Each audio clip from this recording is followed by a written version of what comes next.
Hello everyone, Robert Saunders here again, and guess what? Another really cool video that I've been excited to put together here around using compatible storage with a Dell Private Cloud deployment enabled by the Dell Automation Platform. This is going to be really cool, and this is only kind of art of the possible stuff. You can have a lot of permutations of this, however you'd like to do it or spin it, but let's go through how I did it here in the lab. So first off, we're going to review a VMware cluster deployment blueprint. And if you've seen the other videos, you can go back and watch this in detail, but I'm going to kind of fast forward through this part here because really what I'm doing is just trying to get to the point where it's going to pause here, and then I'm going to add in the PowerFlex storage. Again, with an integrated storage, we have PowerStore. With compatible, we have PowerFlex. Here I am loading the attributes, and specifically here, I'm going to uncheck that box there that says Automate Storage Configuration. I'm going to uncheck it, and then I'm going to add a data store name. I'm going to use the same data store name a little bit later here. So pflex-datastore1, let's remember that. And then all the rest of the attributes, exactly the same. I'm actually using the same JSON config that we've done in the other videos, and of course a license file, and then I hit deploy. Now we're going to fast forward through all this.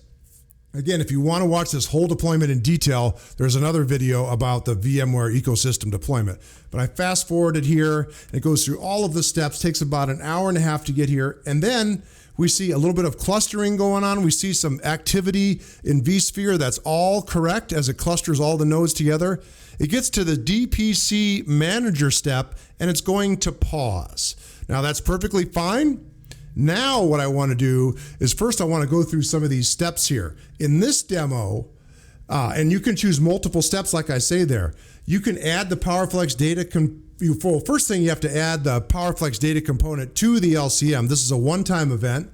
And then you add the vSphere installation bundle to the cluster image. Now, I've talked with other partners. You can also add this image, maybe slipstream it into an ESXi ISO. There's a lot of different ways to do this. You can do this with Ansible, however you want to do it. But then what I'm going to do here is I'm going to install the SDC manually so you see all the steps. Again, that can be fully automated. I'm going to configure the SDC, the storage data client. That's a PowerFlex construct. I'm going to verify the installation in PowerFlex Manager. I'm going to create the volumes really quick. We're going to use that same data store name that we just passed into the blueprint. And then we're going to restart the Dell Private Cloud. I do stop the VM at the beginning. And the reason I do that is so I can quickly reboot these hosts here without having to wait for the machine to do its DRS motion across the host. It's just quicker to get the whole thing done. And then I'm going to observe the blueprint through completed automation. So those are the steps that I did here. It doesn't mean this is the only way to do it. I just wanted to show this. So here we are in vSphere. I talked about this earlier. You have to have the VxFlex OS data client. Yes, it's still called that. 4.50263 is the one I use there. So I have this loaded up into vSphere LCM, and then I'm going to add that component as a component to the base image. Remember, this cluster and the data center and all the nodes are completely rebuilt with the automation platform Dell Private Cloud Experience. So I need to go back in.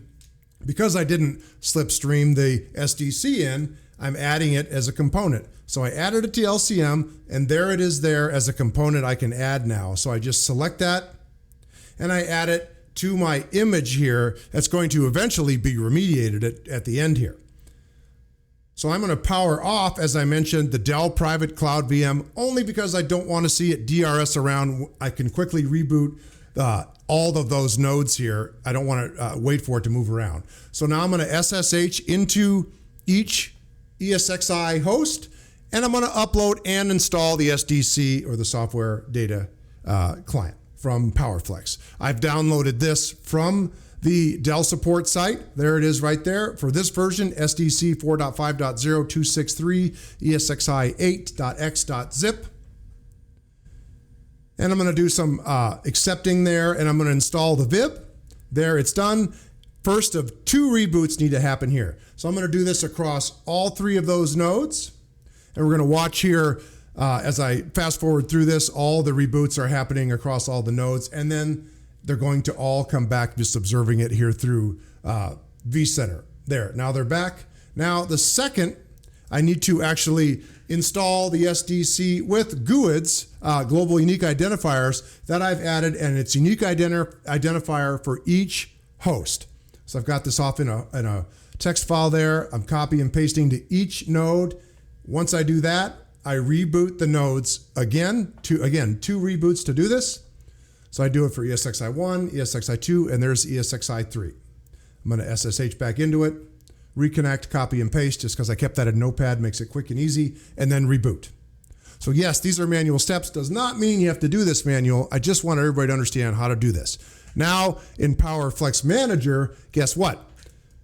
I can go over here and I can take a look at the hosts in block hosts. There they are, 1092, 3, and 4, kind of in a weird order there, but 2, 4, 3 is the order.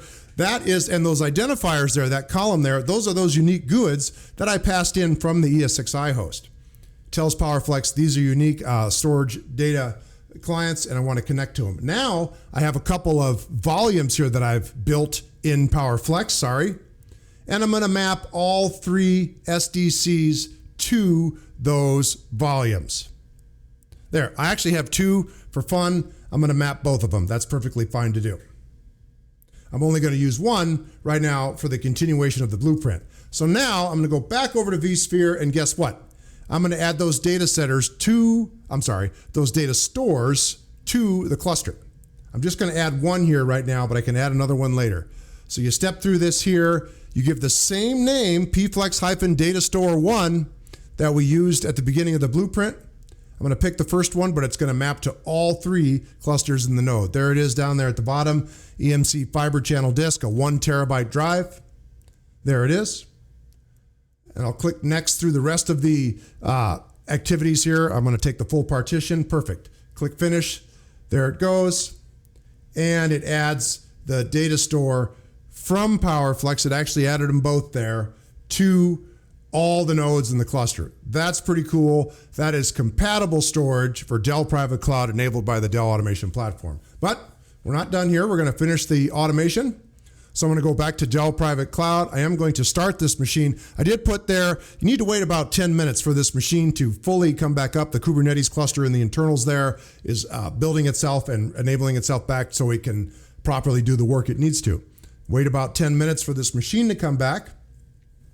And then back over to the deployment we have in the orchestrator. And I'm simply, from the pause point, I'm simply going to click resume there. That's all I'm going to do. So I click resume, and quickly this will finish. It will take that Dell Private Cloud Manager VM and it's going to swing it over to the data store that's presented up from PowerFlex. There it goes, relocating the virtual machine, the only virtual machine that's on the cluster at this time. Does not take very long there.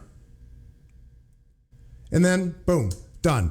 There's the cluster that I just deployed with compatible storage, PowerFlex in this case. It's showing up in the orchestrator. There's my 3 hosts. All provisioned, all done. Go over to PowerFlex Manager just for fun. You don't have to. But I want to show here, there's some work being done. Get that overall performance, the IOPS and the bandwidth there, and then the read and write latencies. That is all coming from Dell Private Cloud VM that we just swung over to that data store. Awesome video. Enjoyed it. I hope everybody else did too. Thank you very much. Appreciate it.